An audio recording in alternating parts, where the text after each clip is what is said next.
We're doing a video of the South African garden in July. It is July 18th, I believe. This is an agapanthus, one of the Ever series, Ever White. These were bred in South Africa and then marketed by Southern Living, I think it is. They're really nice. They're shorter than the other agapanthus I have for the most part. They have big flower heads and they're supposed to be reblooming. And this one actually, now that it's well established, I can see new spikes coming up. So yeah, this one's doing its thing. They weren't doing that first year or second year, but this is third year. Here in New York, I do have to protect them with wood chips. They're not bred to be hardy like some of the other agapanthus are, but they come back beautifully, and you'll see two others here. You can see other agapanthus blooming behind them. These are all seed grown from seeds from England, and there's some from South Africa. Let me walk back and look at some more of these agapanthus.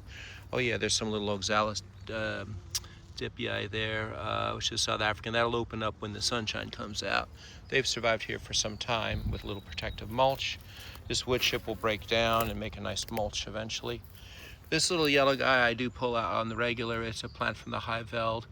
I always think cotula, it's not. It's another genus whose name escapes me at the moment. But it does spread by little runners, and it is hardy. It has nice leaves too. Cute little flowers, but has to be watched. I wouldn't want it to get too happy. This one here is my favorite of the Ever series of agapanthus. This one's Ever Twilight. It's a bicolor and really good, big blooms, bicolored. It's just absolutely stunning. And this here is as they call it, hibiscus trionum. This is a form from South Africa with smaller than usual flowers. There's better horticultural forms, but this one is done well. There's some eucalyptus bicolor coming up in the back there, it'll bloom later. It's getting crowded by the agapanthus behind it. This is a seed-grown guy. Here's another seed-grown guy with kind of almost a grayish kind of a flower. Oh, the sun's coming out, of course. I have things sitting on the wall here, mostly South African stuff, albucas and whatnot. This is coming back up from the root. This is Anisodontea julii, which is hardy here with protection. It'll just shoot up and make little pink hollyhock-like flowers. This is a Synecia with yellow flowers. It seeds a little too vigorously, so I do pull most out, but it will flower a long time and look really nice in the fall. This is Gladiolus papilio, which has markings on the inside. This one's not so marked, so this must be the form from Charles Krebs that he sent me many years ago. It suckers around in the garden. Japanese beetles will occasionally attack, but it's an easy doer, and it's absolutely hardy. It needs no protection, but most glads here do that anyway. There's an ornamental grass, Harplecoa falx, with the little caterpillar-like inflorescences. I'm surprised it came through this hard winter pretty good. And there's more eucomis back there, bicolor. Oh, those are the bicolors. I think the other ones might be something else I stuck in last fall. But yeah, the bicolors have you see the spots on the back of that leaf there? They tend to have that spotted thing, and they'll flower a little later. This is a glad. It has a name. I got it from one of the, sales of one of the bulb places. But I like it. It has this streaky, pretty cool flowers. But these large glads, their weakness is they tend to flop. So that's a problem. I do sometimes pull them out, the ones I like less. And I have my own seedlings growing too, which are less likely to flop, though no guarantee. The yellow crocosme is Paul's best yellow. It probably needs to be moved because it's getting overwhelmed by the agapanthus in the back of it, which is seed grown. These seed growns were probably either headborn hybrids or another garden in England that they came out of. I got them probably from Plant World Seeds. And they're doing overly well, as you can see. They'll make seeds and occasionally get a seedling. Over here, here's the blue Ever series. This one did make a rebloom last year, very near the frost. Its flower heads are smaller than the other two.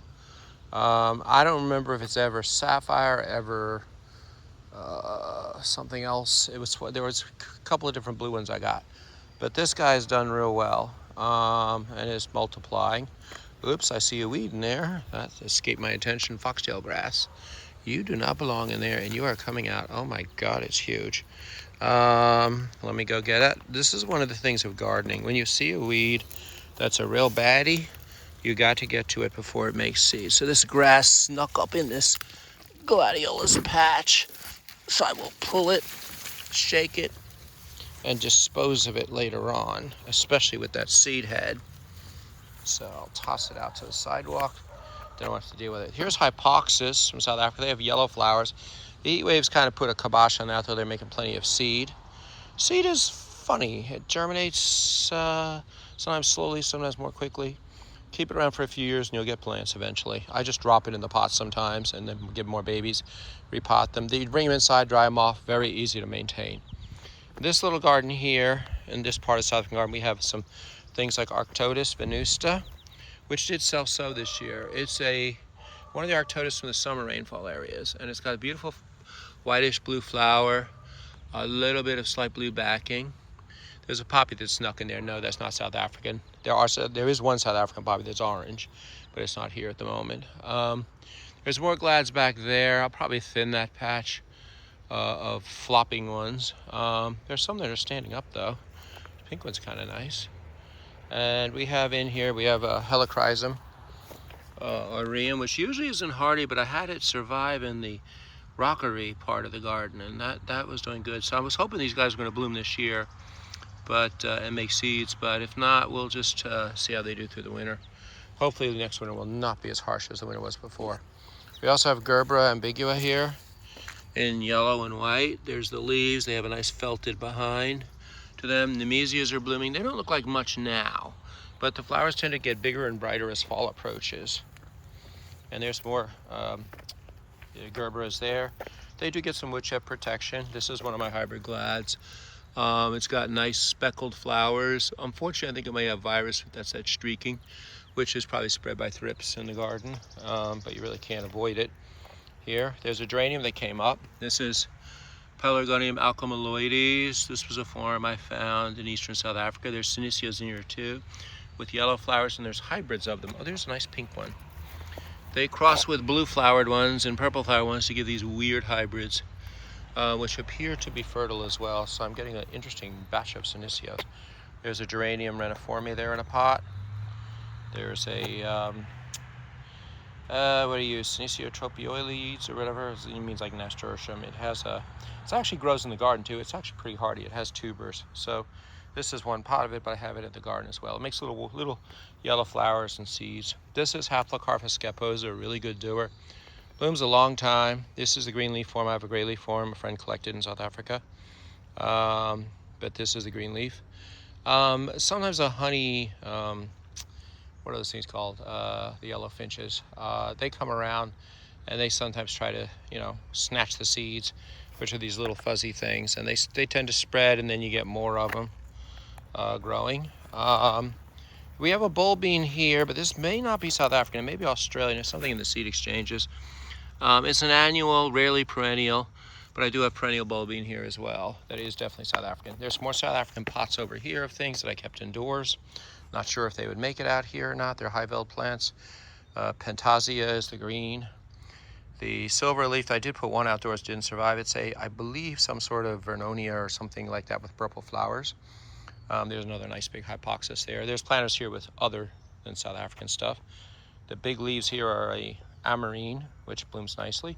There's some Gerberas in bloom here. These are crosses that I made with Gerbera jamesonii, and I got these like different colored ones blooming. They'll pick up when the weather cools down. It's been hot lately. There's Berkea multijuga, I think it is, which has yellow flowers. They didn't bloom this year, but they've gotten through the heat spell so well, so I'm happy about that.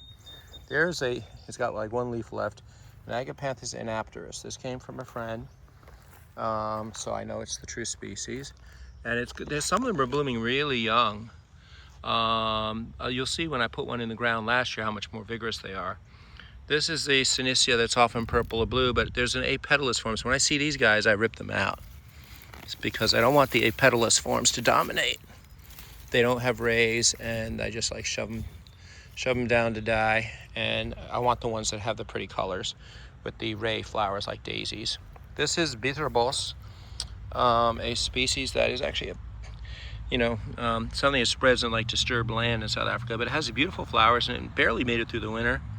I've got one clone, so I don't know if it's making good seed or not. It can grow from cutting. There's the seed. Looks mostly like chaff to me, but it's hard to tell. Those little white little things could be seeds, so I'll just scatter it and see if any babies ever come up. Something I want to get more seed of so I can have clones of it. This is a gladiolus called Adam, I think, one of its hybrids. It got a little chewed up there. There's a better flower. More glads are coming up.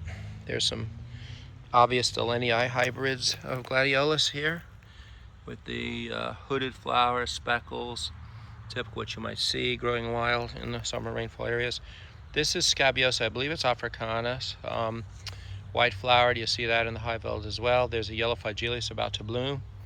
We have Nymphophias in here, which are supposed to be albescens, I think, with white flowers, at least one of them, or two of them, because they kind of look different, actually. I know I planted a bunch and covered them with mulch. Here's a Agapanthus synapterus that was planted out last year and covered, much taller, much more vigorous. There's two of them, actually. They'll soon bloom. And there's a yellow-orange Crocosmia, one of the generic hybrids. How did you sneak in here? You're actually from Argentina. I didn't think you would survive out here. And then there's the Helichrysum that was blooming earlier in the year with the beautiful pleated leaves. It made seeds. They've scattered. We'll see if babies come up. There's my tallest Agapanthus there. Small flower heads, but extremely vigorous. Behind it are stalks of Nymphophia Thomsonia, which is East African, but it gets an honorary spot in the bed. I actually got no clones of it, a new clone of it, supposedly from Kenya. They came from far reaches. These are these little guys here. 1, 2, they came not too long ago, so they're just adjusting. Behind it, the almost conifer-looking thing is Hebenstria itia. This was the only one I've ever been able to grow from seed, even though I've collected seed myself. This one came from Panayota years ago, and it makes these little cute flowers. Let me see if I can focus on that. Yeah, little orange markings in white. It'll cover itself, and they'll make more seedlings. It was kind of in a different spot, and now it's working its way into the South African garden. Some winters they survive, some winters they don't.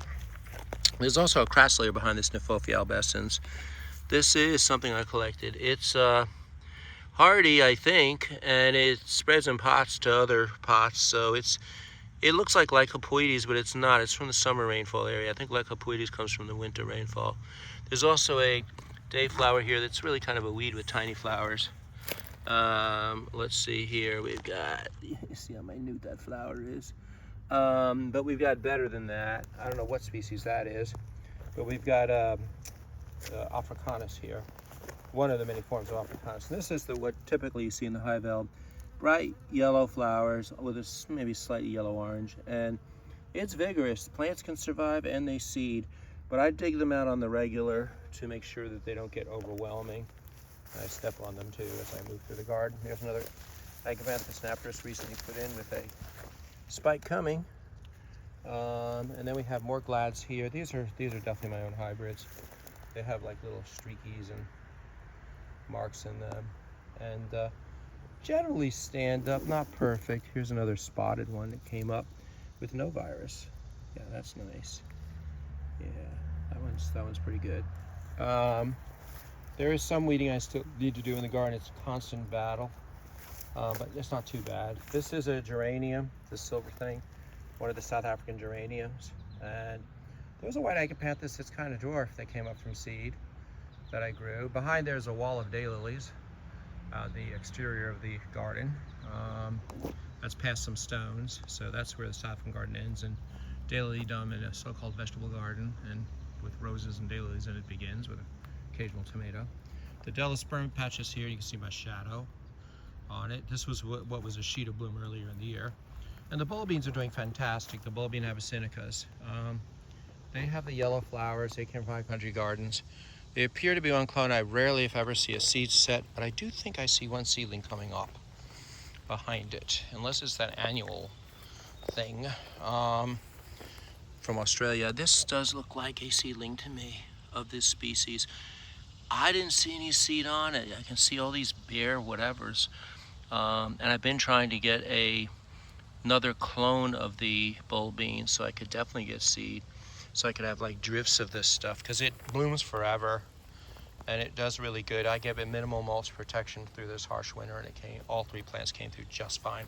They're probably ready to be divided up. I just planted in some bull beans here, aloes here. This is one of the grass aloes, boleei. It's supposed to be pretty hardy. I had it survive against the house last year, some seedlings, so I'm going to try it out here in the garden with protection. The grass aloes die back in the fall. The question will be whether they tolerate winter wetness. It would be dry in their habitat where they grow in winter. But they should manage, I would think, and we'll try it out. You don't need to try. There's a big helichrysum back there. That's maybe Trillinearia or whatever, but it's something I got from Silville, and I don't think I have a name on it. This is the same thing with some little yellow flowers on it. Let's see, enlarge that a little bit. This upper bed is mostly South African. Oh yeah, and down here we have a geranium that popped up out of nowhere, a pelargonium. This is a multi-caule, I believe. It just popped up here. I thought it was a weed, and I was like, oh no, that's not a weed. And now it's blooming and growing. It just planted itself, and I'm stoked about it. This thing next to it is, again, an apetalous form of the Senecio. Yep. When I see that, out you go, and that gives the geranium more room. Next to it is growing a Haflacarpa scaposa, which could overwhelm the geranium. If it does, I will move it, because I have plenty of Haflacarpas. Oh yeah, like the one over there. And then we have this agapanthus here is Old Wayside Clone. It's hardy, no protection needed. I rarely, if ever, see a seed on it, which is weird because it looks like a form of campanulatus. It's got that wide open flower, dwarf plant. But even dwarfer is this white one I grew from seed from England. It's a tiny little thing, actually. It does make seed when it blooms. Last year, oddly, it didn't bloom. I don't know why. Maybe it needs a cold winter. There's some hybrid glads in the back. Those are probably from a commercial source, and then these are definitely my own things, crossed with Dalleni. In this back area, it's not all South African, mostly. There's dioramas there that are fading out. They have the little purple flowers that go in the wind, but most of them have finished blooming. Another wall of gladioli. There's a green Galtonia now called ornithogalum. So it's either viridiflora or Principes or Regia, whatever. And then we have the Gerberas are here. There's a Gerbera Jamesonii with its red flower. There's the big guy that's bloomed for years. It's taken a break in the heat, but it'll be back in bloom when the cooler weather comes. I've gotten some good seed off of it despite a terribly rainy year, which has been good for some things, but has not been good for seed set. There's some white Tilbachia back there. That I protect with a little mulch. It does fine. A lot of this stuff gets mulched in winter. Behind it, that glad there with the red. See if I can close in. That's Ruby Papilio or its babies, because they tend to come somewhat true from seed, but you might get different colors. And there's a white glad there. A rose that is pretty in the spring, but I'm thinking of removing it because it's so big and thorny and open up that area. I will consider that later. More Gerberas here. These are ambiguous that are white and sometimes ambiguous crossed with Jamesonii. They tend to be pretty hardy. They get some chips, but they don't need as deep chips. Or at least I don't cover them up as much as I cover these Jamesonii in the front. Wallenbergia rivularis is still doing pretty good despite the heat. I guess it does like the rain. It often dies down during the heat. Took me a while to get this plant started, but now it's going gangbusters. Here is a cool little Gerbera. It's not flowering, it has tiny white flowers. It's Gerbera, I think it's Patula, I'd have to check the name again. But it's something I found near the actually in the Drakensberg. It's probably this Parva. It's Gerbera parva. It's the smallest Gerbera, it has a white flower. I've not yet succeeded in crossing it with the other Gerberas I have tried. But I need to try more. And you know, sometimes weather conditions aren't optimal or whatever, so you never know why you did or didn't. This is a Sutura, came from Silva Hill. I also got a form from Panayotti, Colitis, and Breviflora, I think it is, and it self-sows. And I have plenty of seeds in stash if I ever need to start more. This is one of the blue Senecios, still blooming. They're mostly quitting at this point of the year with the heat, but there's still some in bloom. And they're making seed and will scatter, and there'll be more of them. Felicia muricata is blooming here, but the flower petals have yet to unroll. As the day gets warmer, they will unroll. And you see little blue flowers all over the thing. And then there's some ice plants here. This was a new one that Panayotti bought me. So I'll try it outside and see how it does. There's one of those little day flowers that's kind of weedy with its meensy little orange flowers. And there's a Wallenbergia here that's a form I collected, a very gracile form of what I think is Wallenbergia undulata, but it's awfully gracile compared to the other clones. There's cacti in here too, Apuntias, which are obviously not South African, and cholas. And there's a more Felicia back there, and there's a dianthus there that finished blooming. That's a Basudicus, but a very hardy form collected by Silver Hill Seeds years ago. It doesn't have the best flowers of the Basudicus varieties, but it is the hardiest by far. And there's a daylily patch back there. And then we go back to the South African garden. Here we have, this smells good. It's Artemisia afra. I have it growing in the front because it's deer resistant. So I keep one plant back here, and I do periodically cut it back severely because it will get big. And there's Nymphophia, what I think is coalescence seeding here, and flowers in spring. People tell me coalescence flowers in fall. If anyone has another idea about what it might be, let me know. The seed came from Silver Hill, and I haven't had a chance to go look through the orders and see if I ever had coalescence or I had a different one. But whatever it is, in the wild they don't come with names. So it's a doer. It's very hardy. Orange and yellow flowers, sometimes pure yellows, once in a while pure red orange, and blooms in spring with an occasional spike every now and then afterwards. My sister grows it in Charlotte, takes the heat fine. Another friend grows it up in the Berkshires, takes the cold perfectly fine. Very, very tough Nymphophia, tougher than any of the hybrids they have out. This is Berkea, probably a hybrid of Radula with Cercifolia. There's what looks like Berkea purpurea in here, but it's probably hybridizing with Cercifolia.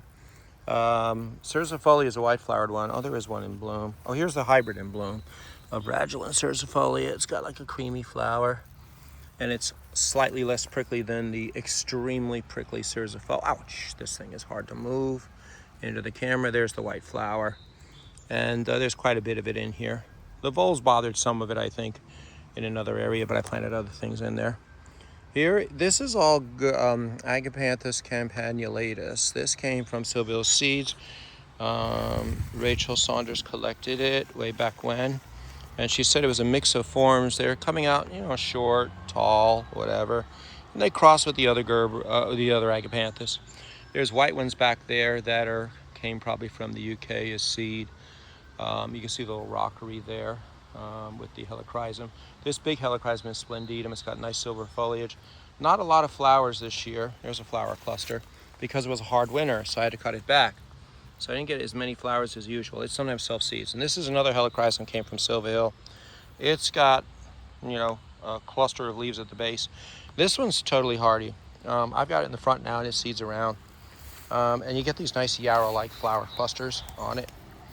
There's more amarines in here with the foliage. There's supposed to be a mix of different colors from easy grow bulbs. They all seem to be the same. But we have real nerines back in here. Their leaves are looking kind of yellowish, which is weird. They usually stay pretty green this year. They are a white flowered form, and they do occasionally make seed if I cut the flowers, because they always flower just before the frost. Back in here we have some Senecio. This is sort of the wild edge of the garden. There's a Nymphophia. This suffered from a little heat damage. See how the center's gone? And this piece comes out, it stinks sometimes.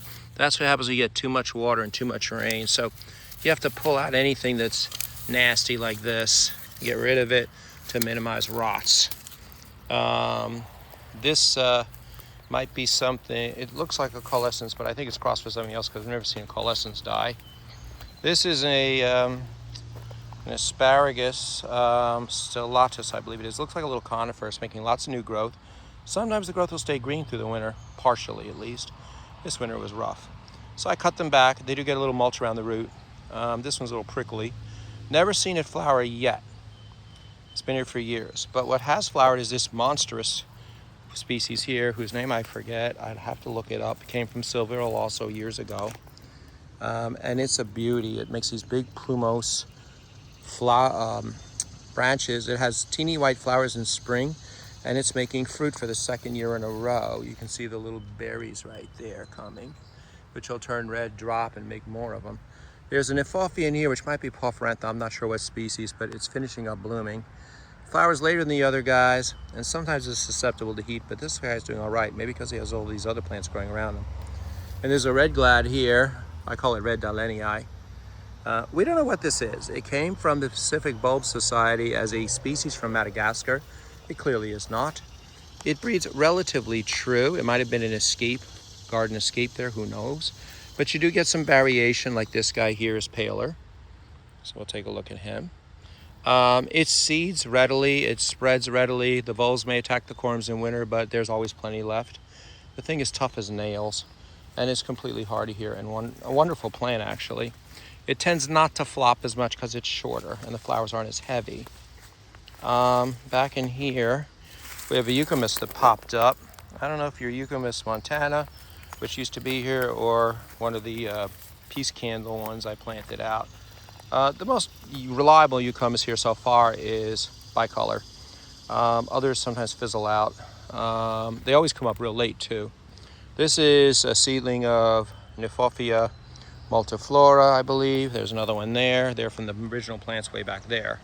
I have 2 clones, so they set seed. There's callas in here. They benefit from some chip protection. These are like bright purple ones. They probably came from Trader Joe's. The speckled one is a white one that is totally hardy. That's Albumaculata. You don't need to protect that calla. It self-sows, it's hardy, and you can get it in speckled form or green leaf form. The problem is the flowers are attacked by Japanese beetles, but you get to enjoy the first show of them nice.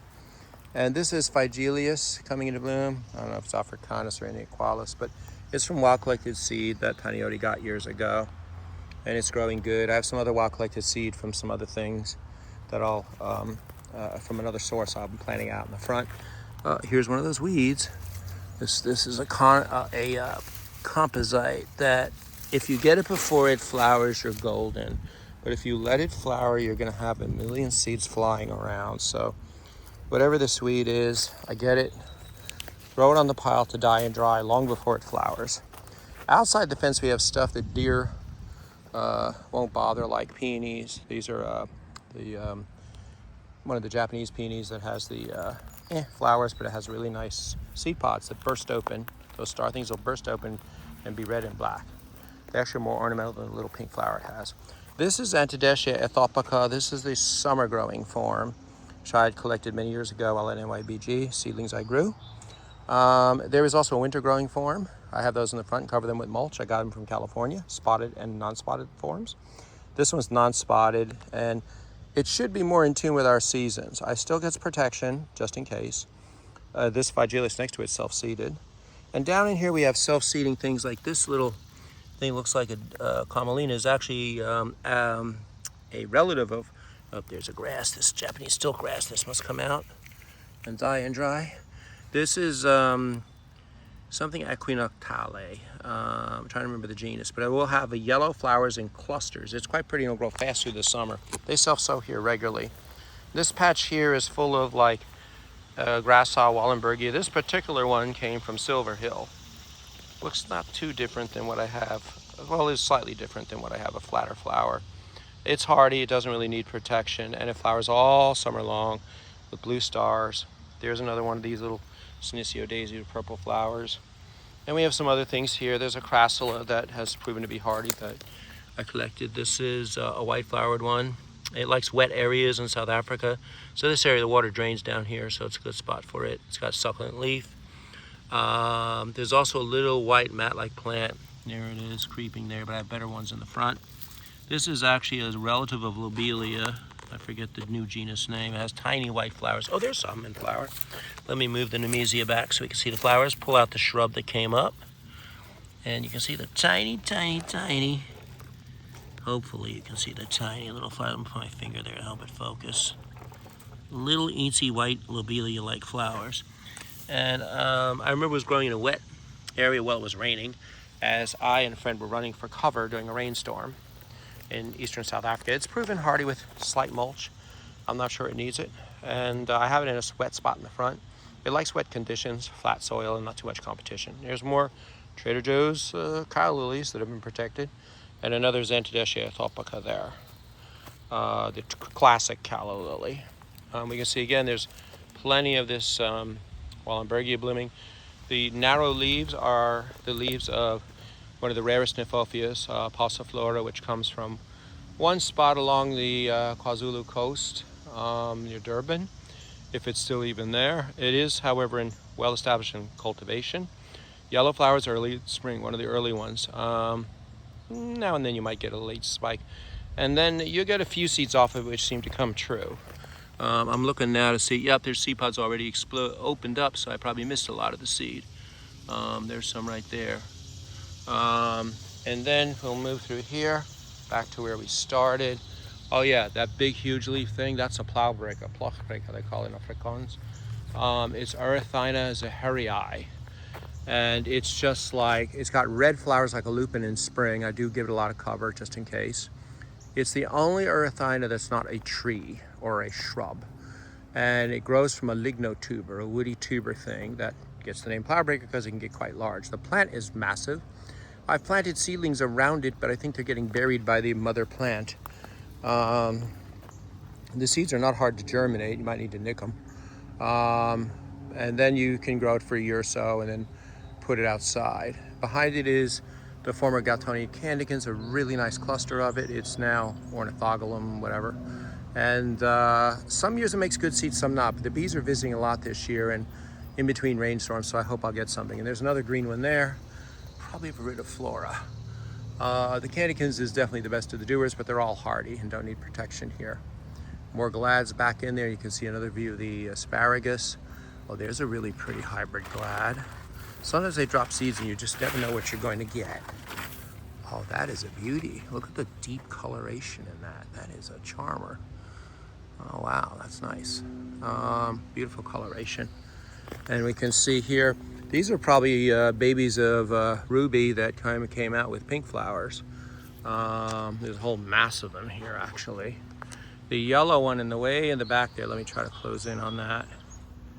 That's Carolina primrose, probably. It's one of the so-called glads marketed as hardy, but actually all glads seem to be pretty hardy up here, pretty much, or all the commercial varieties. And yeah, so we'll just do like a general sweep here. I'll point out a couple of more things on our way out. Yeah, there's a Diaceae here that I planted years ago, and seeds came up this year. Disappeared, came back. It's Diaceae feticanensis, came from Shelter and Seeds. It's growing good, but you can see the prickly leaves of the erythrina are kind of closing in on it. So I may have to chop a leaf or put a stake to push it back so that this thing gets enough sun and makes more seeds for another generation. The pavonia is here. The flowers will open later, or whatever they feel like it. There's, again, smaller flower. This is a form collected in Gauteng. Smaller flower than the typical trionum that I have in the front, which is horticultural, and that's a bigger flower. But I keep a few around. You do have to pull out the extras because it can get weedy, or self-sow too much. There's more agape. This is Nymphophilia. The original Nymphophilia multifloras that I put on my channel many times. And then next to it, you got some other interesting things. We've got, this is chlorophytum. I think it might be Haygarthii. It has a white flower stalk that'll come up later. And it's proven hardy with chips on it, which is really cool. I have lost, that bare space back there, I have lost this year a lot of the Hesperantha coccinea, the river lilies. And I think the voles were doing that. I don't think it was the cold because they were covered. So I've lost a lot of them, but I have more coming from seed.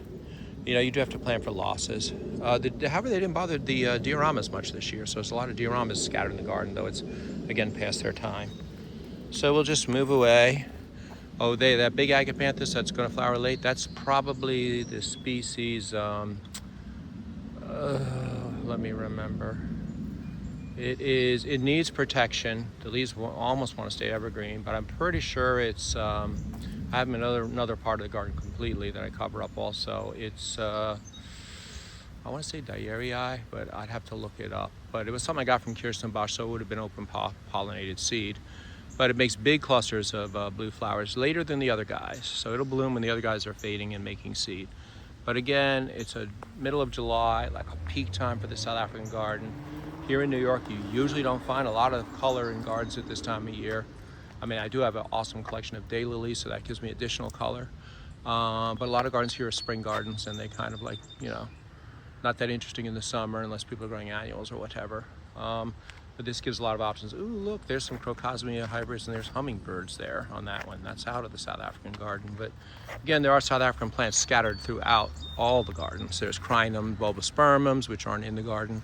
There's Crinum murray I can grow protected. Crinum macawenii can grow protected. I'm finding that out. Bulbospermum needs no protection. So yeah, we got some cool plants here. And we'll close it up on this very nice day in the middle of July 2025. Just relaxing and enjoying the flowers before I get to work.